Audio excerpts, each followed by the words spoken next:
د مولوي محمد یعقوب مجاهد تازه مرکه. ملا یعقوب وایي د افغانستان څخه بهر جهاد مطلق ناروا دی. دا چې ملا یعقوب څنګه او ولې دا خبره کړې د بشپړ وضاحت لپاره ویډیو تر پایه وګورئ. سلامونه قدرمنو لیدونکو، مشال پریس یوټیوب چینل ته مو هرکلی کوم. اوس خو امیر امر اطاعت یې واجب او فرض او لازم. که څوک د افغانستان څخه د باندې د جهاد په نیت ځي، جهاد نه بلل کېږي. دا رسالت تاسو وګورئ کوئ امیر مجاهدین د جنگ څخه بند کړي او بیا هم دی روانې جنگ ته. دغه جنگ دی، جهاد نه دی. په افغانستان کې د طالبانو په حکومت کې د دفاع وزارت سرپرست مولوي محمد یعقوب مجاهد ویلي که څوک له افغانستانه بهر د جهاد په نیت ځي، دغه جنگ یې جهاد نه ګڼل کیږي. مولوي محمد یعقوب مجاهد دا څرګندونې د ملي دفاع وزارت قومندانانو او سرتیرو ته په وینا کې کړي دي.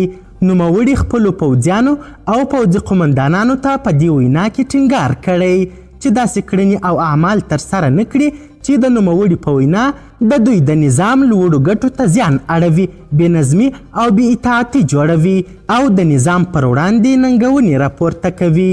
د افغانستان ملي رادیو تلویزیون د هغه دا وینا پر خپلو خواله رسنیو خپره کړې ده. ښاغلی مجاهد وایي اوس خو د امیر امر دی، اطاعت یې واجب، فرض او لازم دی. که څوک له افغانستانه بهر د جهاد په نیت ځي، دغه جهاد یې جهاد نه بلکې جنګ ګڼل کیږي. هغه خپلو پوځیانو او د دوی مشرانو ته په دې وینا کې وایي چې هم په خپله او هم خپل ملګري پر جهاد، د جهاد پر مقصد او د نظام پر اهمیت پوه کړي او دا چې د خپلو غوښتنو او خواهشاتو په وجه باید ستونزې او مشکلات جوړ نه کړي.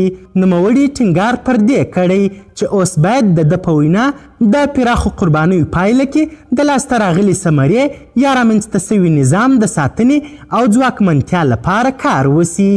د طالبانو دفاع وزیر دا څرګندونې داسې مهال کړي چې د پاکستان بیلابیل جګپوړي چارواکي په دغه هیواد کې د بریدونو او امنیتي پیښو له ډیرېدو سره تور لګوي چې ګوندې دغه بریدونه په افغانستان کې پلانیږي او دا چې بریدګر هم د افغانستان له خاورې ور اوړي.